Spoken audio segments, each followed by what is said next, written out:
Hey YouTube, Tiny Dragon here. What is up? There has been so much going on that I've not had time to be on YouTube, as you've seen, but that doesn't mean that I am not watching your videos, nor does it mean that I don't appreciate that you are subscribed to me and still watching. So I haven't dropped off any subscriptions. There's just been a lot going on in life, more that I can explain in this video. So we can do that at a later time, but needless to say, YouTube hasn't been at the top of my priority list or getting any content out, but today I wanted to make a video that I've actually been trying to make twice now. Both times my audio has been ruined by the Rode lavalier mic. It's just been too hot, so I tried putting a filter on it, wrapping that to protect it from wind noise, and some foam and some gaff tape, and it was still too hot.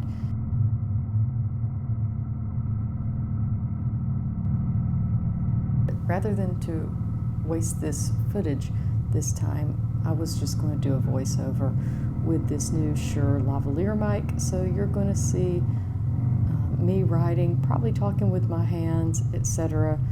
And who knows what I am jabbering on about, but I'm going to try to show you the point of the video here. Just left my guitar player Joey's, hung out with him for a while, and so back on the bike. He interestingly has his motorcycle course coming up soon, so hopefully we'll be riding this fall with Joey. And let's see, what else? If you're asking about a singer, no, we've not found a new singer. We've had some auditions, some okay, some not okay, but no one has been able to produce the quality that we need or get the vocals for the types of music that we're doing. And this is not to sound conceited, but you know, we're not going to settle. You see, we're settling or taking the first option before has gotten us. Not going to do that this time. We put a lot of time into our art, and you get out what you put in. And not a conceited statement, but we're three of the finest musicians in East Tennessee, and we're not going to settle for less. So there you have it. We're still looking, and yeah, but otherwise we're having fun out on the motorcycles. So today's video was actually inspired by a video that Queen Sit did a couple of months ago, maybe not even that long ago. Again, time's been a little blurry with a lot going on over here. Taking out the Sport Glide, the 2021 Sport Glide today, and to complete this video, it's just easier to mount the camera to it. Just a really fun bike, but I've been riding it without the fairing on it. So in the comments below, let me know if you like this motorcycle best with or without the fairing. I kind of think without the fairing looks pretty cool. Since I've been riding the Road King Special a lot, when I get on the Sport Glide, it looks like the Road King Special Mini without the fairing. Okay, sort of. But anyway, it's just an old school classy look. But back to my story. So Queen Sit put out a video about a technique that she learned to steer the motorcycle while she was out test riding the new 22 Harley models. I think they took them out to Arizona, maybe, not sure. But in that video, she only showed one technique, and really there's two. Now, this video is not me knocking Queen Sit. She's a newish rider, and when I say newish, maybe a few years, maybe 3. But I've been riding probably 28, and so 3 years does seem newish to me. We can all keep learning new techniques and skills and constantly put them in practice, and kudos to Harley for getting some diversity and showcasing the riders of Harley-Davidson.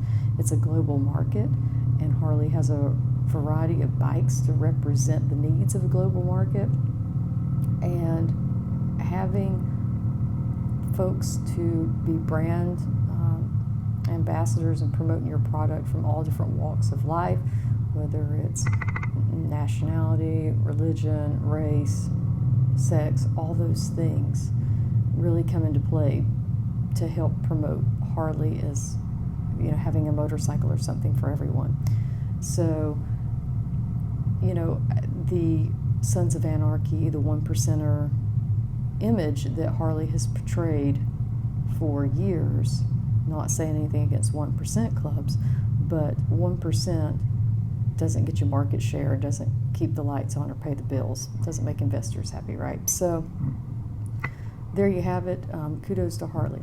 Now, Queen Sit's technique about how to steer.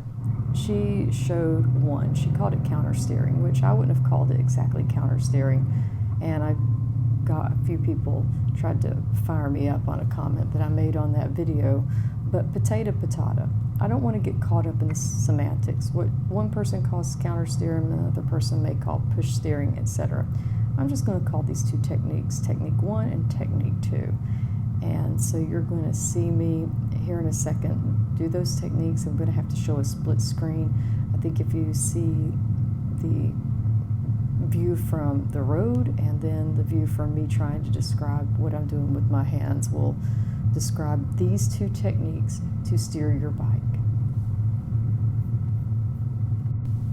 Okay, here we go with a split screen so I can try to describe this process in detail. Queen Sit called this one technique counter steering. I really wouldn't call it that because it seems like if you are pressing to the left, the bike is going to go to the left. And this technique is done at speed, so this is not slow speed, but it's more of a gliding motion, if you will. Very gradual, very fluid, very smooth. And I'm going to try to show you what I'm doing with my hands on the left-hand side of the screen, and then on the right-hand side of the screen, hopefully you can get a good feel for how the bike is responding. So let's just say that I want to gradually go to the left. So I'm going to use my left hand. This is an exaggerated motion that I'm going to be using, but I'm actually going to press down in a vertical motion down on that handlebar toward the road. So pressure down on the left should move the bike to the left. So weight to the left glides the bike to the left. And conversely, you know, weight to the right side of the bike, the right handlebar down, pressing down toward the ground, glides the bike to the right. Okay, so the next technique that I'm going to talk about really is more of what I would call counter steering. So like the first way that we talked about pressing down on the bars would actually glide you more smoothly to the left or the right, same side that you're pressing on. But this next technique would help you change directions more quickly. And it's really what I would have called counter steering. And I'm so sorry that I'm having to do this voiceover. Tomorrow the Purple Panda lavalier mic is going to deliver, and we're going to be able to try to use that, and hopefully I won't have to do this voiceover. So you just saw me change lanes pretty quickly. So one way to get the motorcycle going in a different direction faster is a technique that I would actually call counter steering, and we'll just call this technique 2. This is at speed, because at slow speeds it's not going to have the same effect due to the physics. So the actual technique that we're talking about is going to be pushing the handlebar forward versus just pressing down toward the ground. We're actually putting that shoulder into it. We're actually turning the front end of the motorcycle. So you can see with my left hand and left shoulder there, if I was actually to push the handlebars to the right, at slow speeds the front forks would go to the right, but at high speeds, when you actually turn the handlebars, it's going to kick the bike in the opposite direction. So as counterintuitive as this sounds, if I'm trying to avoid something to the right, if I turn toward it, like at slow speeds, it kicks the bike back the other direction. So let's talk about that again, actually turning toward the thing I want to avoid. So this time I'm going to use my right shoulder there, turn the motorcycle to the left, but you'll see that it actually kicks the bike back to the right. So again, this doesn't work at slow speeds, but at high speeds, if we actually turn the handlebars to what we're trying to avoid, like we would, and this seems counterintuitive, it will kick the bike back in the opposite direction. So that will get the bike to change directions much more quickly than the smoother press steering that we're talking about. So let's take a look at this again.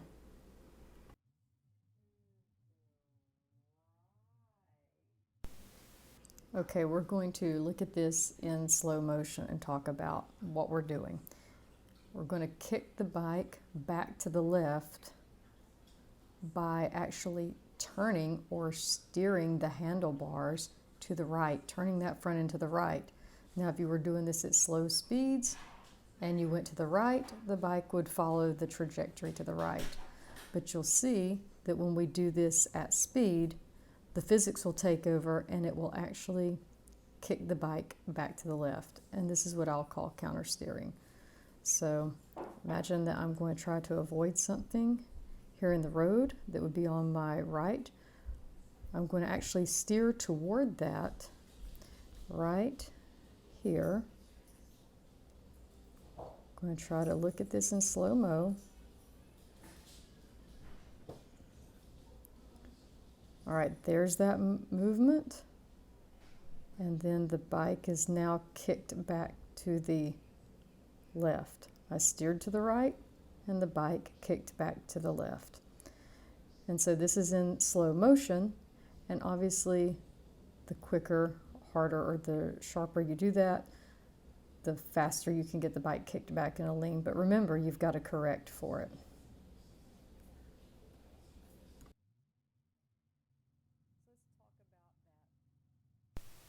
All right, so here we are back at speed.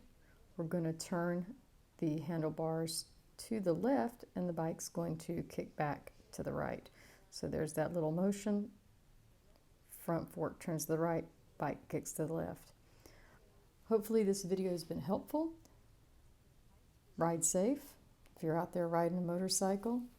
And thank you for watching and subscribing. Glad to be back visiting you on YouTube.